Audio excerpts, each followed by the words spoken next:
El pastor me decía que diera esa parte y le dije, esa es otra predicación y si no, no me vuelven a invitar. No, realmente las estrategias, lo que se hace detrás de escenas son muchas, muchas. Y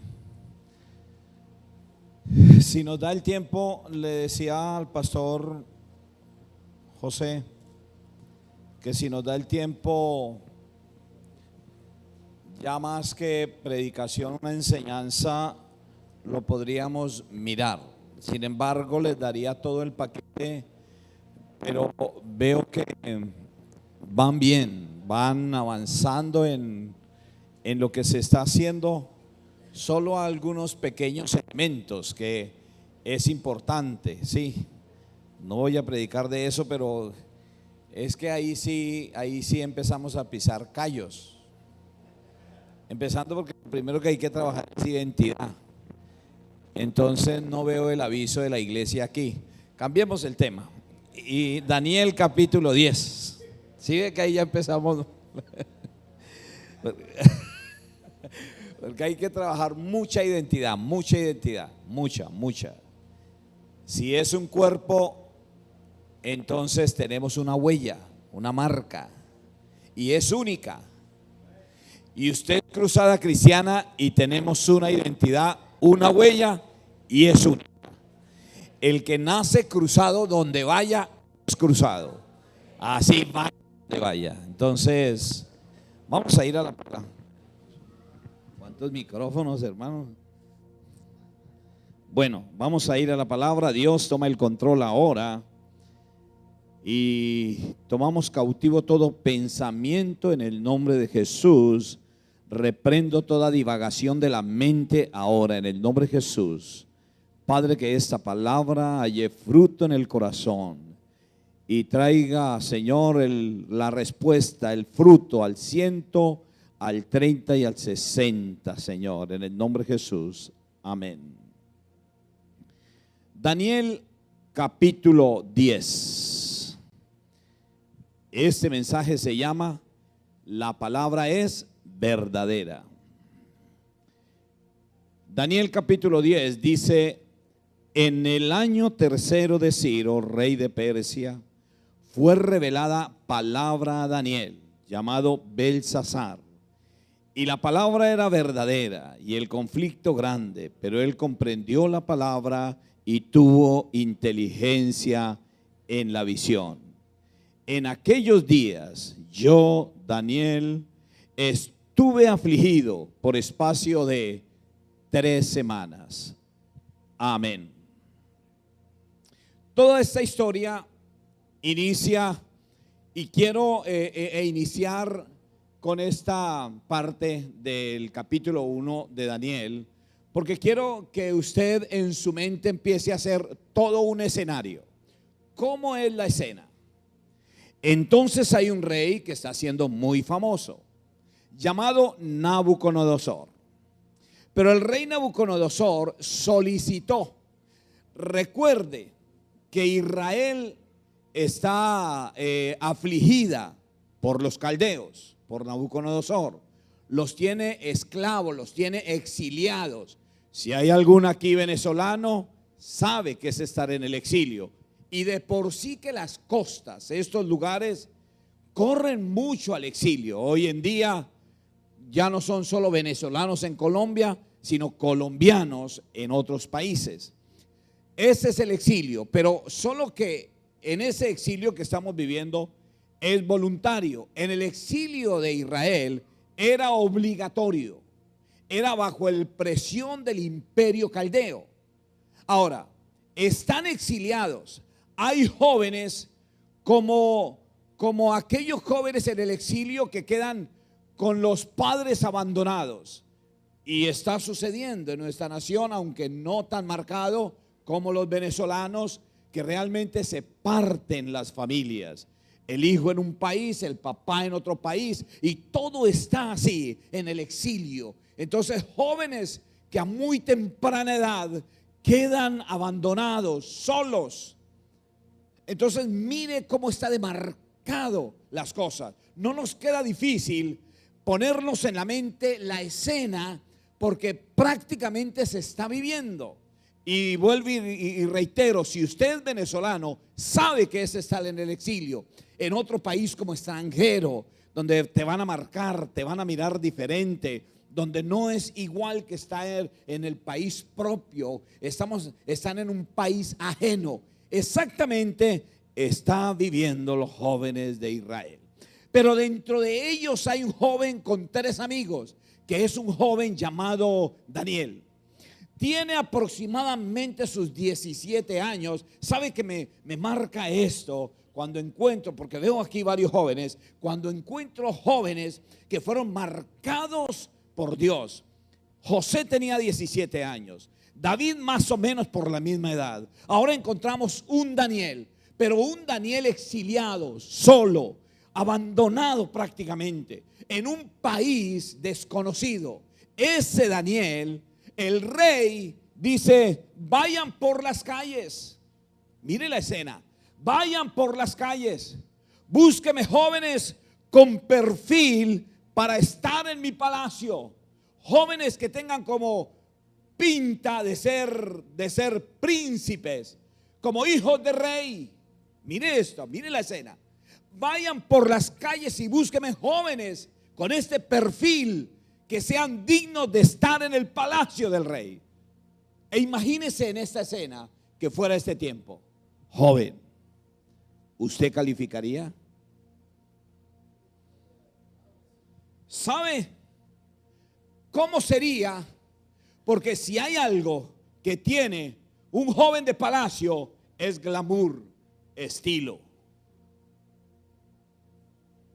Y todo lo que usted pueda marcar, hay un aire diferente.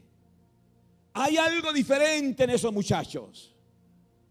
Para que los mandados por el rey digan: mire aquel entre la multitud, ese es diferente. ¿Lo haría en este tiempo? ¿Marcaría esa diferencia? Ese es diferente. Ese es como de esa iglesia allá a la vuelta que no tiene aviso. Ese es de allá. Ese es de allá. Ese es de ese lugar. Hay algo diferente. Y ellos no se estaban promocionando. Ahora tenían todos los elementos, joven y querida familia, querida iglesia, tenían todos los elementos, todas las disculpas y todos los argumentos para ser jóvenes desordenados. Todo. Mi papá me abandonó. ¿Dónde está Dios? Estamos exiliados. Estamos en el abandono. Estamos aquí.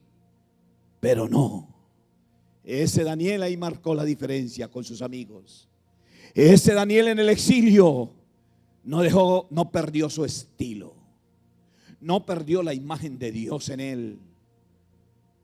Él marcó la diferencia. Él marcó la diferencia y calificó. Y sabe, si en la escena la pasamos a este tiempo, esos jóvenes están escasos. Están escasos. Que no se dejen contaminar. A ese joven, a ese Daniel, que marcó ese perfil, se lo llevaron para el palacio. Y el capítulo 1, versículo 4, da el perfil. Mire, que no tuviesen tacha alguna. ¿Qué es no tener tacha alguna? ¿No se le parece el texto como no teniendo de qué avergonzarse? ¿No se le parece el texto de marcar ese punto en nuestra cultura, en nuestro país? Que fueron, me imagino que aquellos hombres cogieron a Daniel, a esos jóvenes, los sentaron allá en el computador, dijeron: vamos a buscar antecedentes disciplinarios. No tienen nada. No tenían antecedentes disciplinarios. Su hoja de vida estaba como intachable. Se habían guardado. Eran diferentes, marcaban la diferencia. Ahora, de buen parecer, pero claro, en nuestra cultura creeríamos que buen parecer son pintosos. Bueno, algunos como yo no calificaríamos. Tal vez no calificaríamos. Pero quiero decirle que ese de buen parecer tenían su porte de príncipes, tenían su estilo.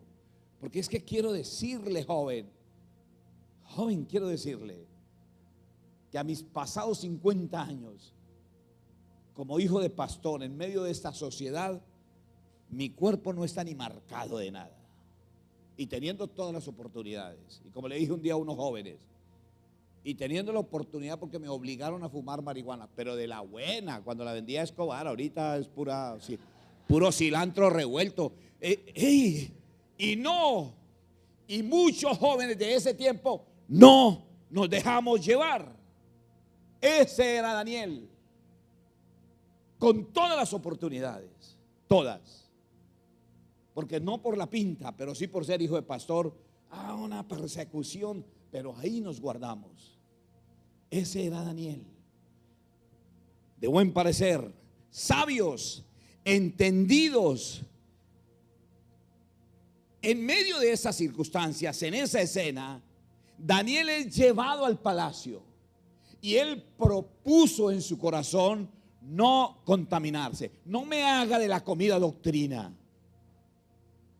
Perdone, le digo, no me haga de la comida doctrina. No me venga a decir que va a ayunar lechugas y va a ayunar. No. No me haga de la comida doctrina. La Biblia habla de ayuno, pero ahora que los ayunos de Daniel y que los ayunos de no sé qué, no. Perdone con todo respeto, pero no es eso. De ninguna manera. La Biblia dice que el reino de los cielos no es comida ni bebida. Y no me haga del vestido doctrina. No, Daniel sencillamente buscaba agradar a Dios y propuso en su corazón no contaminarse. Y no se contaminó. Ahora, lo metieron a la universidad del tiempo, a la universidad de los caldeos. El versículo 4 y 5 dice: 3 años en la universidad de los caldeos. Y mire cómo dice: preparándolos en la lengua y en la literatura de los caldeos. Había doctrina. Aquí ya nos muestra algo, querido amigo y querida iglesia. Recuerde que los caldeos, Babilonia, dice Apocalipsis, es la prostituta, la madre de las rameras en lo espiritual. En otras palabras, todas las corrientes doctrinales que desvían el corazón del hombre, lo desvían de Dios, viene de ahí de esa raíz. Por eso Apocalipsis dice Babilonia, la gran ramera. Entonces, aquí encontramos que desde la universidad, ahí ya encontramos en Daniel, ¿dónde es que desvían a nuestros jóvenes? En la universidad. Doctrina anticristo. ¿Quién dijo que eso es nuevo? Cuando salga el anticristo, perdone le digo iglesia, pero cuando salga el anticristo, ya la gente está adoctrinada, muy fácil lo adoran, ya están adoctrinados. ¿Dónde lo están adoctrinando? En las grandes instituciones como las universidades. Y cogen corazones resentidos, desviándolos de Dios. Hago un poquito de estudio. ¿Dónde nació la pelea por la igualdad? En el corazón de Satanás quiso ser igual a Dios y se levantó contra Dios. Le ofreció la fruta a Eva en Génesis y le dijo: come y serás igual a Dios. Le ofreció igualdad. En Judas le dijo: y Señor, y toda esa plata en ese perfume, y hay muchos pobres. Y Jesús le dijo: pobres siempre van a haber. No venga aquí con su argumento que es para robar. Pobres siempre van a haber entre vosotros. Entonces siempre el elemento, la manzana, la fruta no se llama ni pera, ni, bueno, algunos dijeron que era mango, ¿no? Que cuando la mujer come mango, mangonea al marido. Pero no es así. No, de ninguna manera, ni es mango, ni manzana, ni pera. No. La fruta se llama: te ofrezco en un corazón resentido igualdad, envidia, resentimiento. Eso es lo que ofreció. Y serás igual a Dios. Ahora, encuentro aquí entonces que ese Daniel fue a estudiar a la Universidad de los Caldeos. Pero ¿sabe qué fue lo que hizo que Daniel no se contaminara? No fue un ayuno de lechugas. ¿Sabe qué fue lo que hizo que Daniel no se dejara engañar, adoctrinar por todo esto, 3 años estudiando en la Universidad de los Caldeos y no lo pudieron cambiar. Si hay algo que a mí me llenó de temor, fue cuando mi hijo entró a la universidad. Mi hija ya estaba saliendo, pero me preocupaba más Samuel, porque Marcela es de más carácter, Samuel es más noble. Entonces un día me senté y le dije: hijo, su carácter es dulce, es bonito, pero es preocupante, porque ese carácter dulce se deja llevar. Y escúcheme, Samuel, usted no nació para seguir, usted nació para que lo sigan. Usted es líder. Lo llevé a la universidad, le mostré: aquí venden drogas, aquí llaman prostitutas universitarias, no dejan de ser lo mismo, así tengan estudio o plata. Aquí, y le mostré todo, aquí. Usted decide, Samuel, usted decide. Pero el día, hijo, el día que usted se me cambie, perderá, porque el Dios que me bendice ya no será la bendición para usted. Pero si quiere que el Dios que me bendice sea para usted lo que Dios bendice, entonces sírvale al Dios que nos bendice. Y ese día lo puse allá y le mostré. Terminó la carrera. Eso sí, después me contó que hubo llanto. Le dije por 2 cosas le van a hacer bullying en esa universidad.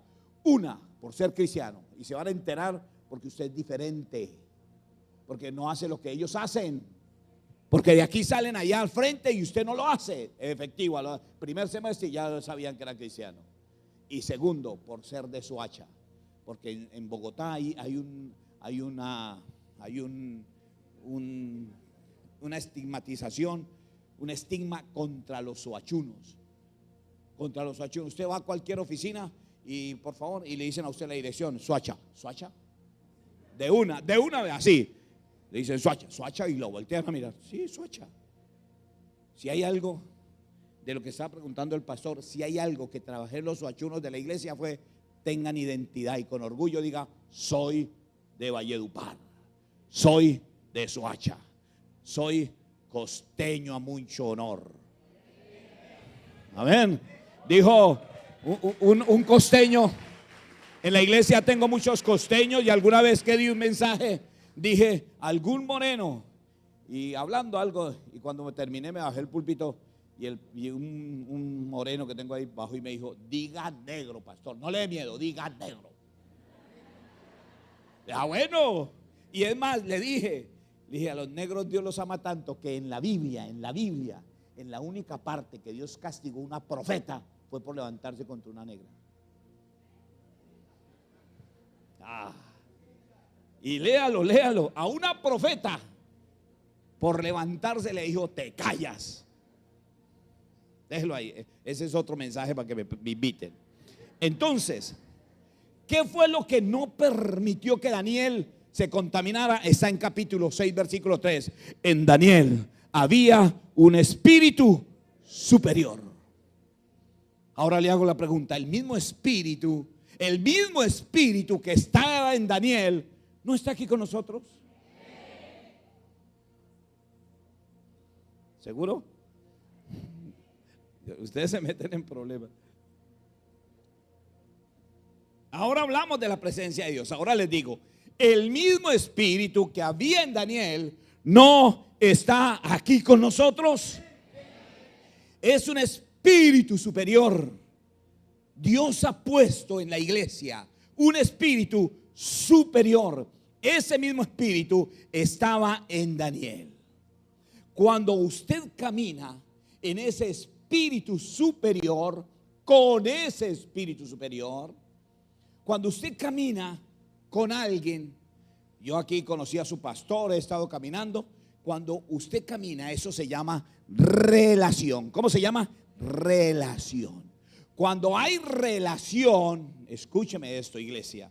Cuando hay relación, viene la revelación. Sin relación no hay revelación. Yo me relacioné con su pastor y esa relación me ha llevado a que me revele aquí unas fotos. La iglesia me reveló arriba, me mostró el lugar, me mostró parte de Valledupar, me ha mostrado cosas. No había venido nunca a esta ciudad y él ha venido revelándome cosas, contándome cosas. Ahora estaba con otro pastor y empezó a contarme otras cosas, porque en toda relación hay una revelación. Si no tienes relación con tu Dios, si no te relacionas con el Espíritu Santo, el Espíritu Superior, no hay revelación. Ahora, en la relación de Daniel con ese Espíritu Superior, en él vino una revelación. ¿Cuántos quieren tener revelación de Dios? Amén, amén. Esa revelación, ¿cuál era? Recuerde esto. En el versículo 2 dice que en la revelación que recibió Daniel vino gran aflicción en su espíritu. Se afligió. ¿Cuántos días duró afligido? ¿Cuántos? Dice, por espacio de 3 semanas. Duró afligido, se afligió tanto, vino tanta aflicción. Esa aflicción en un hombre de Dios como Daniel se llama quebrantamiento en su corazón, quebranto de su corazón. Escúcheme, quebranto. La Biblia en el Salmo dice, Dios ama el corazón quebrantado. Eso dijo el salmista. Y hay 2 maneras de quebrantarnos. Una, que Dios mismo me quebrante, me doblegue. Otra, yo mismo me quebranto. Y Daniel recibe tal revelación. ¿Cuál fue? ¿Cuál fue la revelación en Daniel? Tiene un aproximado de 84 años. Ya Daniel ha pasado el horno de fuego, ya Daniel ha pasado el foso de los leones, ya Daniel ha pasado. Yo siempre digo que en las iglesias uno necesita esos Danieles que han pasado como 5 reyes. Y hay en las iglesias Danieles que uno dice, este ya es patrimonio de la iglesia. Ese empezó por ahí su pastora me mostró cuando tenía 7 años. Yo pensé dentro de mí, patrimonio de la iglesia. Ya no es que esté vieja, sino que ya lleva años en la iglesia, años. Gloria a Dios por esos Danieles que permanecen en la iglesia, porque esos han pasado fosos, esos han callado boca de leones, han apagado, han pasado hornos, han pasado todo. Así tengo un muchacho, un músico en la iglesia. Ese yo le digo el Daniel de mi iglesia. Ese ha pasado todo, todas circunstancias. Y si usted se siente y le pregunta a esos jóvenes, a esos que están tiempo en la iglesia, ellos le cuentan historia y cuando pasó esto y cuando esto. Y en la iglesia de nosotros que recién llegamos sufrimos una división y se fueron tantos de ellos, volvieron. Y Daniel ahí, 84 años. En esos 84 años Daniel recibe una revelación. Recuerde que quiero recordar que para el año 539 el rey Ciro conquista Babilonia. Pero el rey Ciro hace algo, decreta el regreso de los judíos de la cautividad. Entonces el rey Ciro dice, bueno, como decir ahora Venezuela, ¿no? Se cambia de presidente y venezolanos pueden volver. Así pasa con Israel. Ahora Ciro conquista una vez a los caldeos, acaba con ese imperio. Entonces el rey Ciro dice, pueden volver judíos a su nación. En esa invitación, en ese decreto de los judíos regresar de su cautividad, retornaron aproximadamente unos 50,000 judíos. Entre de ellos estaba Zorobabel y Esdras, el sacerdote Esdras con ellos. Pero sin embargo, en ese regreso, en ese decreto, algunos, y quiero que tengan en cuenta esto, algunos se acomodaron a otros lugares. Eso va a pasar en todo exilio. Algunos dicen, ya hice mi vida en Colombia, ya hice mi vida en Estados Unidos, ya me quedo aquí. Pero mire que ya se arregló el país. No, ya me quedo aquí. Exactamente pasó. Entonces algunos se quedan. Pero mire el conflicto tan grande que había. había un conflicto impresionante, y es que en la revelación que recibe Daniel no había internet, no había Facebook, no había nada de esto que podía llegar allá a Esdras y mandarle fotos y decirle: mire, esto está terrible. No, Daniel dentro de ellos se entera, lo mismo que Nehemías, se entera que las murallas están destruidas, que Jerusalén está destruido, que las puertas están quemadas. Imagínense algo, yo quiero que usted se meta en la escena. Las puertas están acabadas, todo quemado. Jerusalén, no hay murallas, la muralla es la seguridad. Así que entonces hay inseguridad en la ciudad, hay hambre, la gente está luchando. Los que llegan a sus casas destruidas, desoladas. No hay mucho trabajo, no hay en qué hacer. El campo está abandonado, todo está ahí, como si los años no le hubieran pasado a la ciudad. Está totalmente acabado. El templo está destruido, todo está acabado. No hay lugar de adoración, no hay nada. Ahora, en esa circunstancia, ahí, en ese momento, Daniel recibe la revelación del presente. Yo, antes de seguir, quiero hacerle la pregunta: ¿cómo está tu presente? Haga una evaluación. ¿Cómo está tu presente? Ahora mismo, ¿hay conflictos? El hecho de que estemos aquí levantando manos y diciendo aleluya, gloria a Dios, tal vez hay un conflicto pendiente, yo qué sé, de casa. Tal vez con gran esfuerzo en la economía has llegado a este lugar y está diciendo: y ahora que lleguemos el martes para pagar toda esa deuda, mi amor. Y las esposas, como siempre: ay, mi hijo, disfruta, después miramos. Ellas son así: ay, no, tranquilo, ay, amor, ya llegamos, ya Dios hará. Y tratan de calmarlo a uno, pero uno está ahí. Por eso dije en la prédica que toda divagación de la mente se vaya, porque estamos ahí, estamos pensando, y ahora, y nos falta un día todavía y ya no tenemos ni para la comida ahorita. Y aquí como que el pastor José,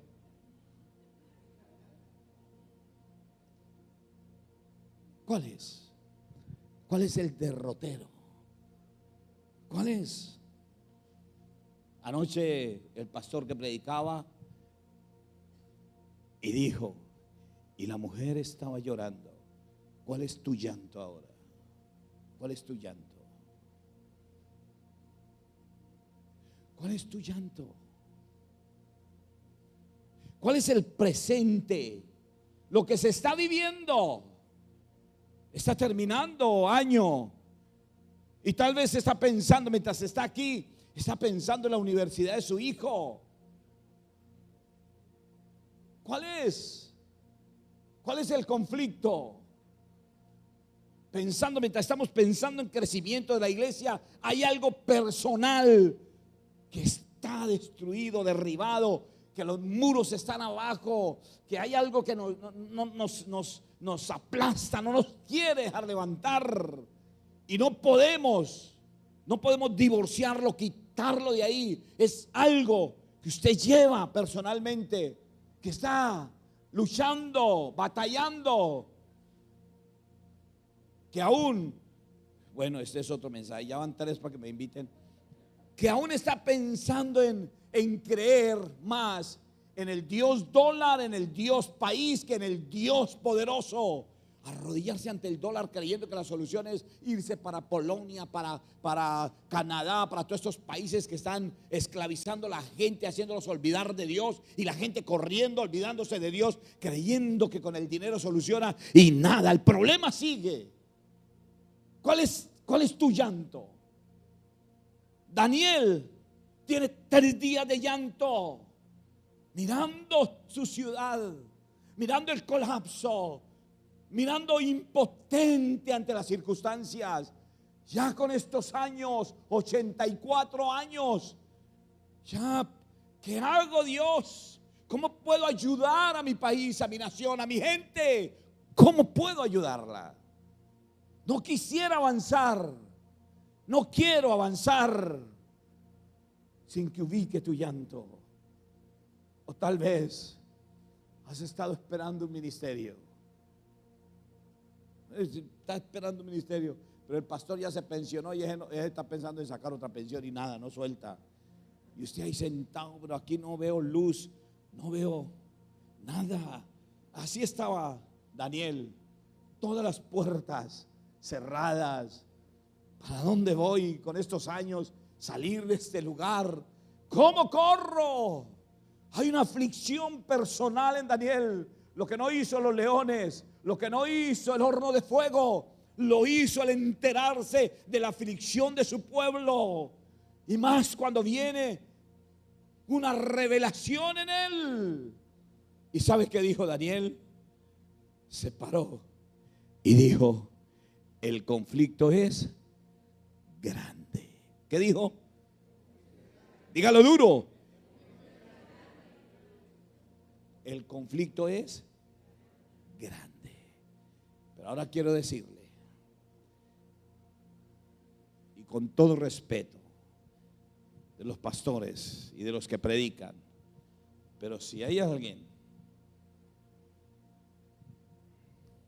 que te está predicando que vienen mejores días, no vienen mejores días. Quien predique lo contrario tal vez no ha leído la Biblia. No vienen mejores días. No vienen.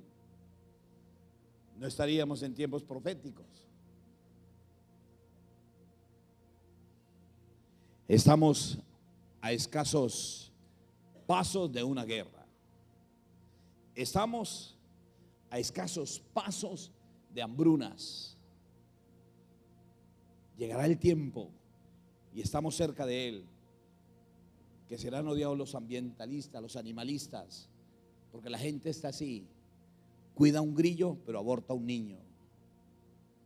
Estuve en un aeropuerto en Arauca y se mete un bicho ahí, yo le mando el pie para pisarlo y una señora me empuja el pie, una señora más o menos de unos 28, 30 años, y me dice: no lo mate.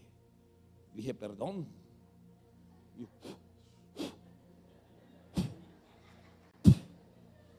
Yo la volteé a mirar y dije: querida amiga, perdóneme, pero es que así es la vida. Le dije: cuidan un grillo y matan un bebé en el vientre. No sé qué pasó con la señora. Me miró, se timbró y se sentó callada.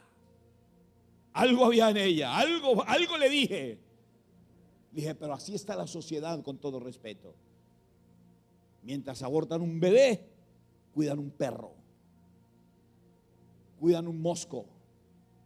Así está la sociedad actual. Eso está haciendo que entonces la gente prefiera aguantar hambre que matar una gallina. Eso está haciendo que la gente prefiera aguantar hambre que tumbar un palo de yuca. Porque es que el ambiente, el medio ambiente. Y sin embargo, lo que le dije a un ambientalista un día viniendo en un aeropuerto, una mujer fumando, y me dice: ¿para dónde va? Le dije: para Montería. Dijo: ay, qué bueno. Y le dije: ¿y usted para dónde va? Y dijo: también para Montería. Y le dije: ah, chévere, vamos para allá. Y dijo: sí. Y le dije: ¿y va de paseo? Y dijo: no, yo dicto conferencias de medio ambiente. Y le dije: le dije: qué bueno. ¿Y tú? Y le dije: yo también. Y dijo: ¿y de qué punto lo dictas tú? Porque yo hablo de cómo cuidar el medio ambiente, pero tú, ¿en qué plataforma estás? ¿En qué? Y le dije: yo empiezo por, si no puedes cuidar tu cuerpo, ¿cómo puedes cuidar lo externo? Apagó el cigarrillo. No me volvió a hablar en todo el camino. No me volvió a hablar. Pero esa es la sociedad, esa. Entonces, el creer que todo va a mejorar, no, iglesia, no, le estaba diciendo para algunos de los pastores: si hay algo por qué orar, es porque Dios guarde al justo en medio del impío. Que Dios guarde al justo de los juicios que se acercan para el impío. Es la oración de la iglesia. Ora y reclame ese Salmo 112 que dice: la descendencia del justo será poderosa en la tierra. Dios, cumple tu palabra, cúmplela. Ahora, Daniel recibe la revelación de lo que es, del presente. Pero mire lo que dice el versículo 14. Capítulo 10, versículo 14 dice: he venido para hacerte saber lo que ha de venir a tu pueblo. ¿En cuándo? ¿En los días qué? Estoy leyendo yo solo. No ponen ahí texto, no cargan Biblia. Bueno. En los postreros días, porque la visión será para esos días. Ahora, el presente de Daniel: murallas derribadas, puertas quemadas. El futuro: le he revelado a Daniel lo por venir. Recuerde que está bajo las circunstancias de un imperio que le fue revelado en sueño, una estatua en el cual le he revelado los imperios por venir. Entonces Daniel tiene una revelación profética para los postreros días. E imagínese eso. Dice: las revelaciones para los postreros días. El presente, la ciudad destruida, nada bueno. El futuro. Imagínese, Daniel. Una revelación de Dios. Una revelación de Dios. Y Daniel empieza a recibir.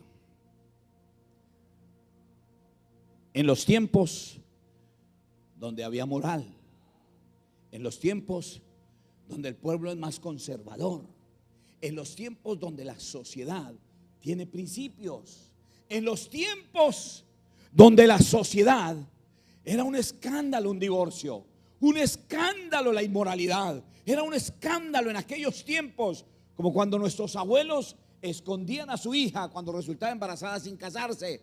Avergonzó la familia y pimpa la finca. Todos tenían finca, pero para guardar las hijas embarazadas. Entonces, pimpa la finca, porque ¿quién la embarazó? El cuento de que se sentó en una piedra caliente, de que metió en una piscina. No sé si en el mar también salió el cuento. ¿El mar también embarazaba gente? No. Entonces, en nuestros lados, que se sentó en una piedra caliente, que la piscina se tragó el agua y quedó embarazada. Yo no sé, ¿qué más era que inventaban? No sé, pero en ese tiempo la moral, los principios, sería vergüenza de la familia. Pues bien, ahora Daniel es trasladado en la revelación a nuestros tiempos. Y nuestros abuelos decían, sin tener la revelación de Daniel, decían: ¿qué irán a ver mis nietos? Eso decía mi abuela. ¿Qué irán a ver mis nietos, Dios mío? Decía mi abuela. Ahora le hago la pregunta. Imagínese, mire la escena, compare el escenario en que estamos al tiempo de Daniel. Y Daniel recibe tal revelación de las inmoralidades del tiempo, de hombres impíos, como dice Timoteo, hombres desleales, desobedientes a los padres, implacables, hombres violentos, que es la generación de ahora. Hombres, ¿usted ha visto estos jóvenes? Estos jóvenes uno no los entiende. Todo les aburre, todo. En mis tiempos nosotros con unas tapas y una pelota nos entreteníamos. Hágalo con estos muchachos, hágale. Quiero ir al centro comercial. Llegan al centro comercial. Ay, qué aburrimiento. ¿Qué quiere, papito? Ir al restaurante. Ay, qué aburrimiento. Bueno, aquí por lo menos ustedes tienen, quiero ir al mar, va al mar. Ay, qué aburrimiento. Vámonos nosotras para la casa. Llega a la casa. Ay, qué aburrimiento. Venga, hermano, ubíquese. Esa es la juventud de ahora. Nada los entretiene, nada les gusta, nada. Venga, hágase el ambiente, hermano. Entonces, la pregunta es: si tu Dios no es tu gozo, tu felicidad, entonces el Espíritu Santo no está en tu vida. Ahí está Daniel. Ahora, como es revelado a esta sociedad, esta generación lo lleva. Yo me imagino que Daniel se quedó mirando su presente, se quedó mirando lo que venía. ¿Y sabes qué dijo? El conflicto es Otra vez. ¿Qué dijo? El conflicto es grande.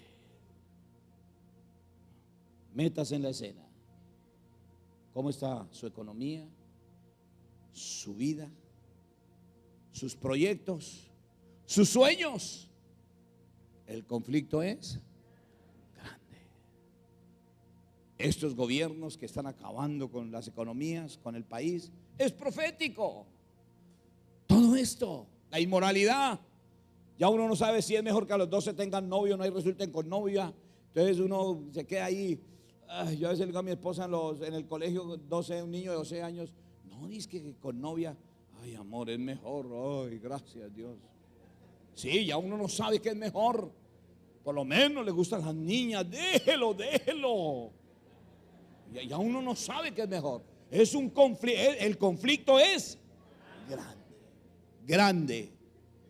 Estos muchachos que andan con las hormonas aceleradas, estos muchachos, todo esto, realmente, hermano, tengo un hijo de 24 años ya, el menor, pero el conflicto es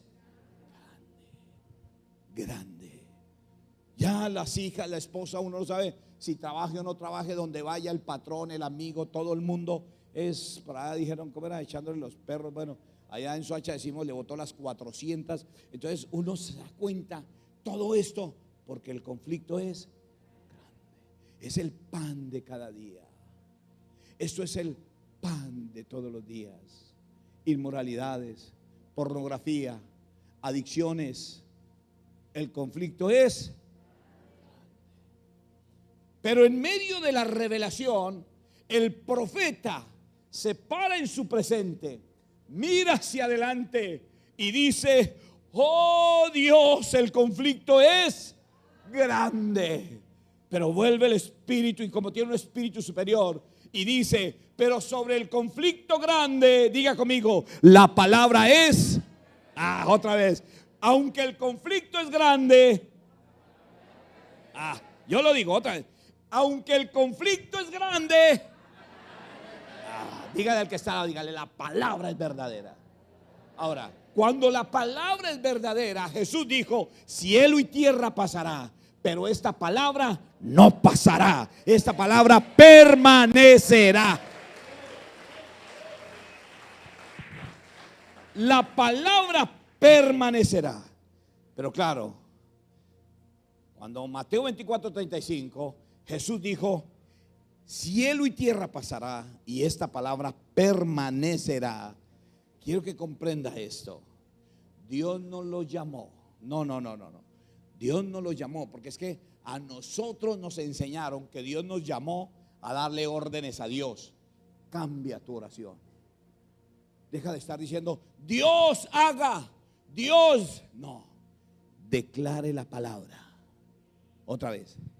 Declárele la palabra a las circunstancias.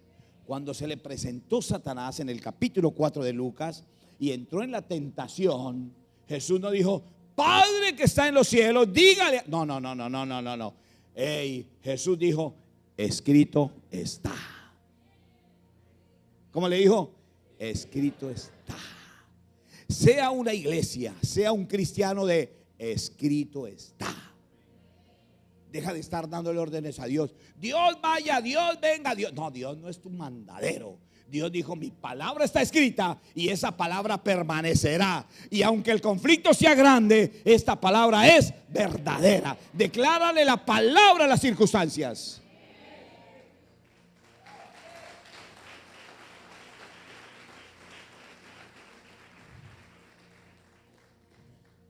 Pero claro, Él decreta la palabra. Él decreta la palabra. ¿Sabe?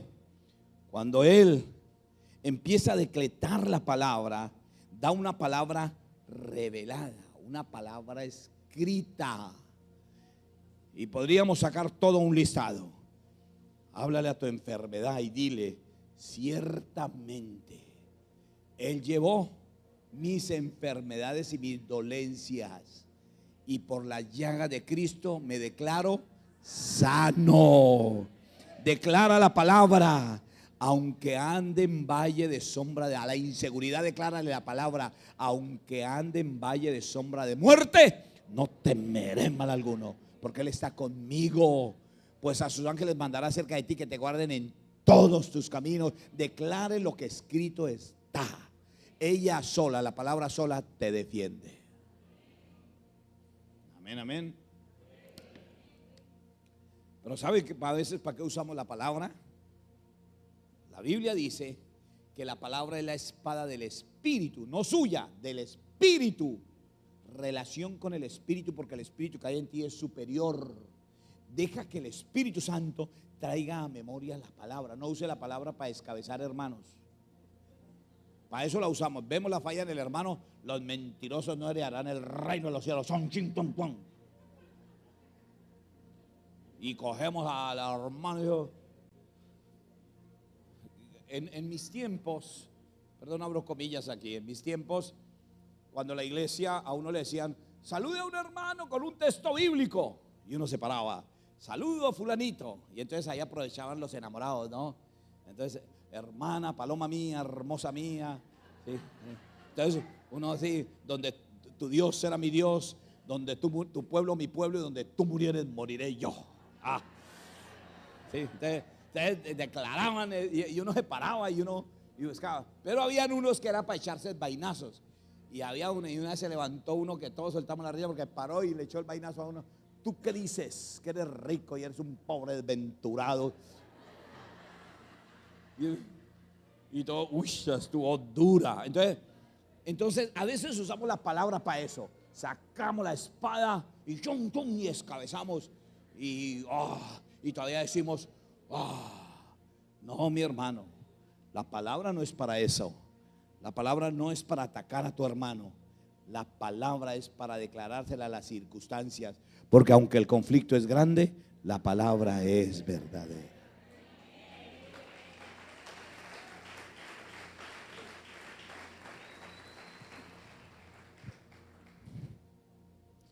Pero escúcheme esto.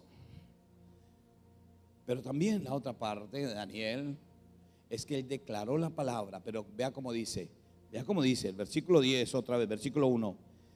Y el año tercero, rey de Ciro de Persia, fue revelada palabra a Daniel. Y la palabra era ¿qué? Aunque el conflicto era, pero él comprendió la palabra. Es donde estamos fallando. La Biblia dice en Oseas, mi pueblo falló porque le faltó conocimiento, porque ignora la efectividad de la palabra.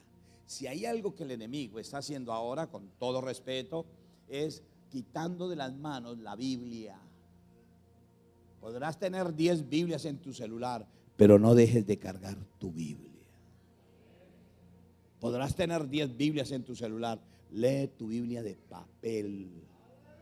Memoriza la Biblia. Tranquilo, léela. Que el Espíritu Santo, mire, en algunos la palabra es la espada del Espíritu y el Espíritu Santo va a activar. Usted pronto se halla en peligro y el Espíritu Santo le va a activar una palabra, o está en una crisis y el Espíritu Santo va a sacar la espada. Y como no hay Biblia en la memoria, no leyó Biblia, encuentra un alfiler. Y el Espíritu Santo le toca, venga con este alfiler, ¿qué podemos hacer? Porque no encuentra una palabra. Solo el texto que todos nos aprendemos. Jesús lloró. Ya. Y si bien le va, en el principio creó Dios los cielos y la tierra, y pare de contar. Hey, palabra. Iglesia, comprende la palabra, léela. Porque él comprendió la palabra. Él entendió la palabra. La Biblia dice que solo por el Espíritu de Dios, Pablo dice que solo por el Espíritu de Dios podemos entender la palabra. Y la iglesia está entrando en el costumbrismo de hacer declaraciones sin Biblia. Eso no vale. Lo que vale es lo que escrito está. Si haces una declaración, declárelo con escrito está. Eso de yo creo porque se irán, porque no. Su palabra no es la que vale es la palabra que está escrita. La palabra de Dios es la que vale.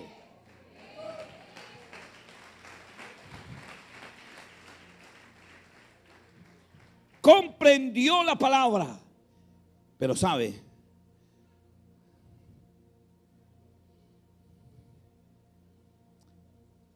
Isaías 29:13 dice: porque este pueblo se acerca a mí con su boca y con sus labios me honra, pero su corazón está, y su temor no es más que mandamientos de hombre.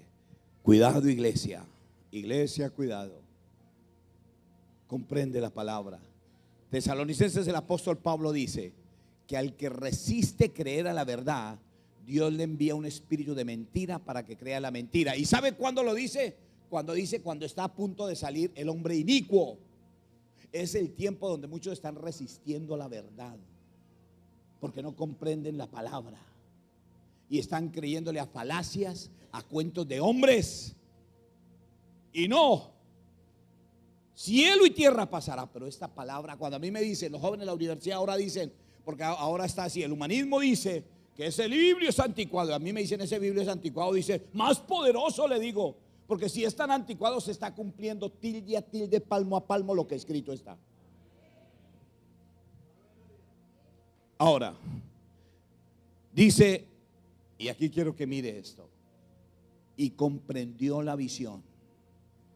Cuando él vio el conflicto, declaró la palabra, porque la palabra es verdadera, comprendió la palabra, entendió la visión. Quiero que mire algo, y es que en la revelación que tuvo Nabucodonosor en el sueño, en la revelación nos dio la estrategia. Otra vez, se lo voy a decir despacio. Nabucodonosor recibió la estrategia de los imperios y nos mostró la estrategia para adoctrinar esta generación, porque el sueño de Nabucodonosor es profético para el tiempo del fin. Daniel habla de la profecía final con Apocalipsis, y la estrategia que aquí Nabucodonosor nos muestra es impresionante. Ahí, unas hojitas atrás, capítulo 3 de Daniel. Cuando se repite una frase en la Biblia tantas veces, hay que ponerle atención. Capítulo 3, versículo 4. Y el pregonero anunciaba en alta voz, cuando había hecho la estatua, los imperios, otra vez, los imperios. Entre eso está incluido el último imperio, el imperio romano. Y el pregonero en alta voz decía: pueblos, naciones y lenguas. ¿Quién? Todo el mundo. Pueblos, naciones y lenguas. Que al oír la bocina, la flauta, el tamboril, el arpa, el salterio, la zampoña y todo instrumento de música, os postréis y adoréis. Versículo 5. Versículo 4, versículo 5, versículo 7. Por lo cual, al oír todos los pueblos, otra vez los instrumentos de música, os adoréis. Versículo 10. Tú, oh rey, has dado una ley, que todo hombre al oír la trompeta, el tamboril, otra vez los instrumentos de música, que se postren y adoren los imperios, la estatua. El versículo 15. Ahora pues estáis dispuestos para que al oír la bocina, el tamboril, el arpa, todo instrumento de música, os postréis ante los imperios. Esto quiere decir que la estrategia de este tiempo para postrar a esta generación a los pies del anticristo, al sistema anticristo, se llama música. La música es la herramienta número 1 que está arrastrando a nuestros jóvenes a arrodillarse ante el imperio babilónico. Es la que está sacando a nuestros jóvenes de la iglesia.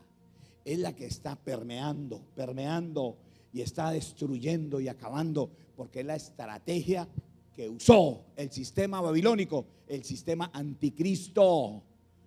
¿Dónde está la iglesia? ¿Comprende la visión? ¿Comprende la visión? Porque el conflicto es grande, la palabra es verdadera, pero hay que comprender la visión, porque la estrategia del enemigo está ahí. Somos la generación que estamos viviendo lo que otros predicadores quisieron vivir y no entendemos. Por eso necesitamos una iglesia con un corazón quebrantado ante Dios, que comprenda la visión. En la biografía de Moody, uno de los predicadores más grandes del avivamiento para 1900, él construyó. Moody, bueno, usted sabe que era un vendedor de zapatos, se convirtió a Cristo y llegó a ser un evangelista famoso, y construyó un templo en Chicago que se llamaba el Templo Moody. Pero cuando construyó el Templo Moody, en una gira evangelística, su esposa tenía tuberculosis, y mientras estaba en el Templo Moody, enferma, el gran incendio de Chicago de aquel año. Hoy todavía se habla del incendio de Chicago. Y cuando llegó Moody a Chicago, el templo se había quemado junto con su esposa.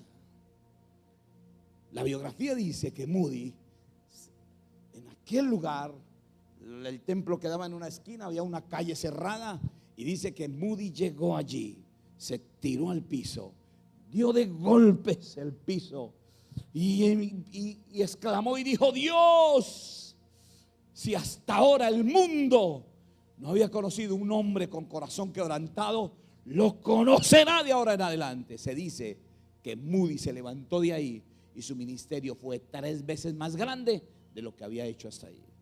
Quiero decirle, iglesia, es la iglesia para este tiempo, con corazón sensible al Espíritu, con corazón quebrantado, que comprenda que el conflicto no lo podemos tapar, es grande, pero que entienda que esta palabra es verdadera, pero que también comprenda la palabra, pero que también comprenda la visión del tiempo en que estamos, entendidos en los tiempos, como dice Crónicas, para que te levantes y comprendas que Dios te tiene en este lugar, en este tiempo, en este mundo, en esa familia, en esa ciudad, con un propósito.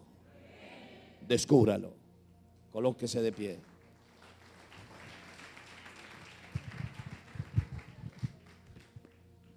Colóquese de pie. Y quiero en este momento que cierre sus ojos. Y escúcheme, hermano. Jesús mismo dijo, y lo dijo más de una vez: de acuerdo a la medida de tu fe. Yo no sé, pastor, en tu barrio, en tu ciudad, en tu iglesia, hermano, en tu circunstancia, en tu familia, en tu ministerio, no sé, tal vez el conflicto sea grande. Tal vez estás diciendo: voy a ir a este evento y será mi última oportunidad. Buena, la hizo bien, pero estás aquí para declarar una palabra a las circunstancias, porque en medio de tu conflicto esta palabra es verdadera. No es la ciudad, no es el lugar, pastor. No. Dentro de las estrategias, ora a Dios por estrategias.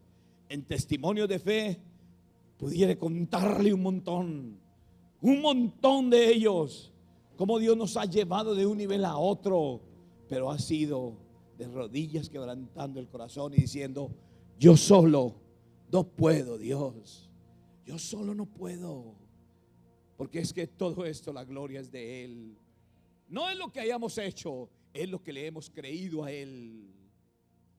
Así que cierre sus ojos.